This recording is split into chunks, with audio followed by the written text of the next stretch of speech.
Walker, WorldTennisMagazine.com, and I'm here at the U.S. Open, the USTA Billie Jean King National Tennis Center, and behind me is the plaques that commemorate the dedication of the new facility here on August 23rd, 1997, with Arthur Ashe Stadium being initiated in the new grounds here at the USTA National Tennis Center.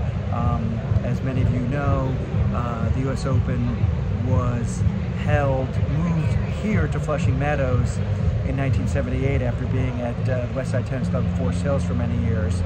Moved to Flushing Meadows here in 1978, but in 1997 there was the new footprint with the new grounds that was anchored by Arthur Ashe Stadium, which was dedicated on August 23rd, 1997, along with the whole facility here, which was just moved basically a bit to the west from the initial footprint of Louis Armstrong Stadium, which was the main stadium. But the plaque here is all the people who were in charge of making all these big decisions and so forth.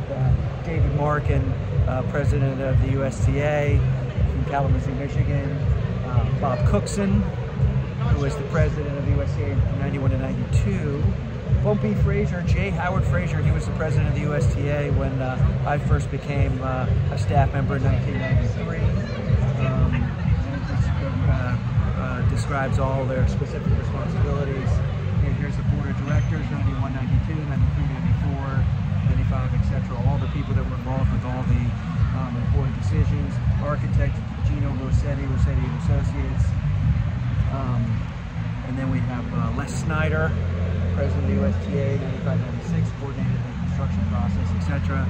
Harry Marmion, president of the chairman of the board of the USTA, 97-98. I vividly remember the press conference when it was announced that the stadium would be named after Arthur Ashe, and you know, Harry choked up and cried when he made that announcement, and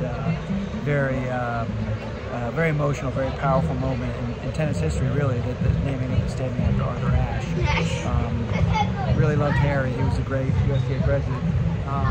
And then David Meehan, of course, he was the facilities director here for many years, operations chairman, you know, the staff member that really made all this happen. So great memorial here, you know, for the people that really made this happen. And you know, one of the things that I always think about, you know, with the US Open is, you know, just how big this tournament is. I mean, it's amazing how many people are involved in just the daily execution of this tournament.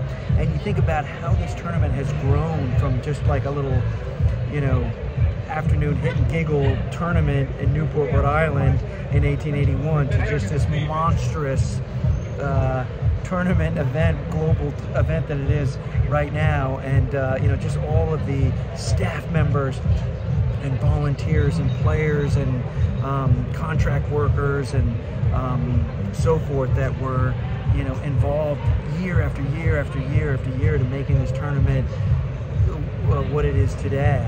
You know, the people that made the difficult decision that, hey, this tournament's getting too big for Newport, Rhode Island, we got to move it into New York.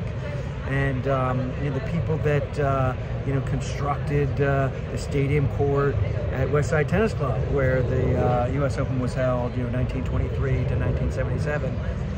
Slew Hester, the president of the USTA, in 1977, making that very risky, difficult decision, moving the tournament from a private club to a public facility. And you know, that obviously was a risk and a big decision, but you know, not only all these executives and presidents and so forth, but all the people that, you know, did some little job, you know, during the tournament or for the USTA through the years. I mean, they all, every single one of them gets a, you know, is part of the brick that makes this facility and this tournament the way it is. So it's nice to see here. Well, just as before videotaping, you know, some people walking by here and really paying close attention to the, you know, to these plaques and reading them and so forth. So it's important to remember where all this came from and how it all happened. So anyway, just a little message here from just outside on the bottom of Arthur Ashe Stadium. So Randy Walker, World Tennis Magazine, over now.